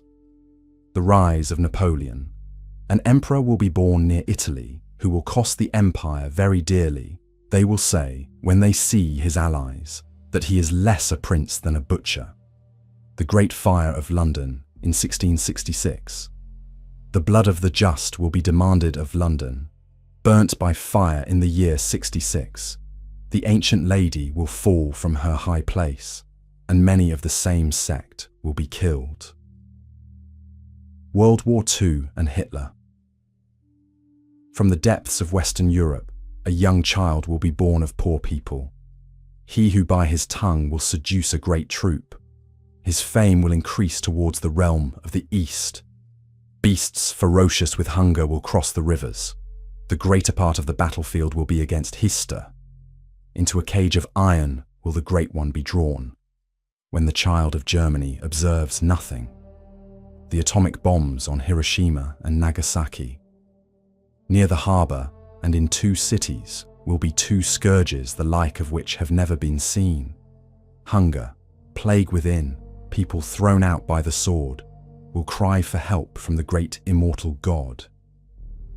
These interpretations are debatable. Skeptics point out that Nostradamus's quatrains are so vague that they can be fitted to almost any event after the fact. That Hister was actually the Latin name for the Danube River, not a prediction of Hitler. That interpreting prophecies after events have occurred is easy, but no one successfully uses Nostradamus to predict events before they happen. This criticism is fair. Nostradamus's prophecies are not useful for practical prediction. They don't provide specific dates or names or locations clearly enough to act on in advance. They only seem accurate in retrospect, when events can be matched to symbolism that might fit multiple interpretations. But does this mean Nostradamus saw nothing? Or does it mean he saw too much and lacked the language to describe what he perceived in ways that would be clear to future readers? Nostradamus claimed to achieve his visions through a specific method. He described it in his writings. He would sit alone at night in his study. He would fill a brass bowl with water and gaze into it, entering a trance state. He would invoke spirits or divine powers to show him the future. Images would appear in his mind, not clear visions but impressions, feelings, symbolic representations that he would then interpret and encode into quatrains. This is a form of scrying, an ancient divination method practiced across many cultures. The water acts as a focus for meditation, allowing the scryer to access unconscious knowledge, or, believers claim, to receive genuine visions from spiritual sources. Modern psychology would interpret Nostradamus's visions as either hypnagogic hallucinations, the imagery that appears when entering sleep states, which can be vivid and seem prophetic, but which is generated by the unconscious mind. Highly developed intuition. Nostradamus was extraordinarily well educated. He understood politics, history, astronomy, medicine. His prophecies might have been sophisticated extrapolations, educated guesses about how political and social patterns would develop deliberate vagueness. Nostradamus wrote intentionally cryptic verses that could be applied to many possible future events, ensuring that some would seem accurate through probability alone.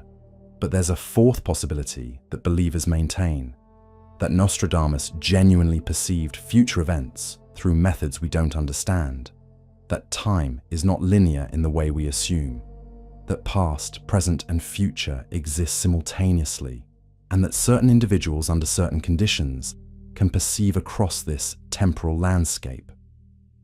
If this sounds impossible, consider that modern physics has demonstrated time is stranger than our everyday experience suggests. Relativity proves that time is relative to the observer. Quantum mechanics suggests that observation affects outcomes. Perhaps Nostradamus tapped into aspects of reality that we lack the theoretical framework to understand. Catherine de' Medici certainly believed in his abilities. She consulted him regularly from 1559 until his death in 1566. She brought him to court multiple times. She asked him about her children's fates. He cast horoscopes for her sons. He advised on political decisions. According to some accounts, Nostradamus showed Catherine a vision in a magical mirror. She saw her 3 sons who would become kings: Francis II, Charles IX, and Henry III. In the vision, each son completed a certain number of circuits around the mirror before fading. The number of circuits represented the years they would reign: Francis for 1 year, Charles for 14, Henri for 15. The prophecy was accurate. Nostradamus also allegedly told Catherine that her youngest son, the Duke of Alençon, would never be king despite his ambitions. He predicted that the Valois line would end with her sons, that the throne would pass to another family. This prophecy also came true. Henri III died childless in 1589, and the crown passed to Henri of Navarre, founding the Bourbon dynasty. Whether Catherine made political decisions based on Nostradamus's advice is unclear, but she valued his counsel enough to keep him close, to pay him substantial sums, to protect him from critics who accused him of heresy or charlatanism. Nostradamus died on July 2, 1566, in Salon de Provence. He suffered from gout and dropsy, edema. His health had been declining for several years. On his final night, he told his secretary, Jean de Chavigny, "Tomorrow at sunrise, I shall no longer be here." He was correct. He was found dead the next morning. He was buried in the Church of the Cordeliers in Salon. His grave was marked with a plaque and a portrait. He had achieved fame, wealth, royal patronage, and a reputation that would outlive him by centuries. But here's a disturbing epilogue. During the French Revolution, Nostradamus's tomb was opened by revolutionaries searching for valuables. When they broke open the coffin, they found around the skeleton's neck a medallion bearing the date 1791, the exact year the tomb was violated. According to legend, Nostradamus had predicted the year his grave would be disturbed and left this message. The story is probably apocryphal, but it demonstrates how Nostradamus's legend has grown beyond verifiable history. He has become more than a man. He has become a symbol of prophecy itself, of the human desire to know the future, of the possibility that time's secrets might be accessible to those who seek them through ancient methods. Modern editions of Nostradamus's prophecies continue to sell. After every major world event, terrorist attacks, natural disasters, political upheavals, publishers release new interpretations claiming Nostradamus predicted it. Most of these interpretations are opportunistic, fitting events to prophecies after the fact.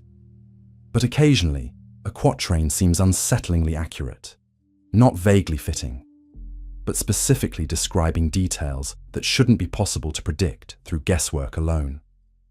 These cases keep Nostradamus relevant. They suggest that perhaps, just perhaps, he saw something genuine. Was Nostradamus an alchemist? Not in the sense of seeking the philosopher's stone or transmuting metals, but he practiced alchemical medicine. Using preparations he developed through alchemical processes, he studied astrology, which was intimately connected to alchemy in Renaissance thought. He sought to transmute ignorance into knowledge, to transform present darkness into future light. His prophecies claim to extend 8,000 years into the future. Most remain obscure, awaiting events that might illuminate their meaning. Some may never be interpretable. Others might become clear in future centuries, when readers recognize events that to us are still future. Nostradamus achieved a kind of immortality through his prophecies. As long as people read his quatrains, as long as they debate his meaning, as long as future events seem to fulfill his predictions, he remains alive in human consciousness. Not alive in body. He has been dead for over 450 years, but alive in influence, in reputation, in the ongoing dialogue between his cryptic verses and our attempts to understand them. He saw the future, he claimed. He wrote what he saw in language designed to survive censorship and persecution. He left his prophecies for generations yet unborn. Whether those prophecies are genuine visions or brilliant deceptions or sophisticated guesses may never be determined. But Nostradamus endures the prophet who saw too far, the physician who could heal others but not himself, the alchemist who transmuted knowledge into prophecy, transforming the limitations of present existence into timeless legend. His study in Salon de Provence, where he wrote his prophecies, still stands. Visitors can see the room where he sat with his brass bowl of water, gazing into depths that reflected not the ceiling, but centuries yet to come.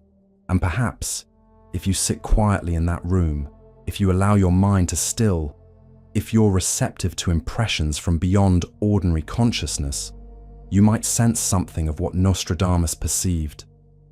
Not clear visions, not specific predictions, but the feeling that time is not what we think it is, that past and future are not separate but connected, that the present is merely the moment of perception, and that with proper training, proper methods, proper sensitivity, we might see across the temporal landscape, as Nostradamus claimed to do. Whether this is possible remains an open question. But the fact that we ask it, that we're still debating Nostradamus 5 centuries after his death, suggests he achieved something that few humans manage. He made himself unforgettable. He created a legacy that transcends mortality. And in that, Nostradamus accomplished what every alchemist truly seeks. Not to live forever in body, but to endure forever in memory, to transform the base metal of ordinary human existence into the gold of eternal fame, to achieve through prophecy what others sought through the philosopher's stone, a form of immortality that death cannot touch. We have journeyed through 6 centuries of French alchemy. From Nicolas Flamel in his medieval house, claiming to transmute mercury into gold, to the Count of Saint-Germain in Versailles ballrooms, never aging across 8 decades, to Cagliostro in the darkness of San Leo's Pozzetto, dying despite his claims of immortality, to Catherine de' Medici using alchemy as statecraft, seeking power rather than eternal life, to Fulcanelli, vanishing after achieving or claiming the great work, to Nostradamus, seeing across time through methods that combined alchemy, astrology, and divine inspiration. 6 alchemists. 6 different approaches to the fundamental human question. Must we die? And what have we learned? First, that the quest for immortality is older than France itself. It has consumed humanity's most brilliant minds across every civilization. We fear death so profoundly that defeating it seems worth any price, any sacrifice, any risk. Second, that alchemy was not mere superstition. It was the best available framework for understanding matter and transformation.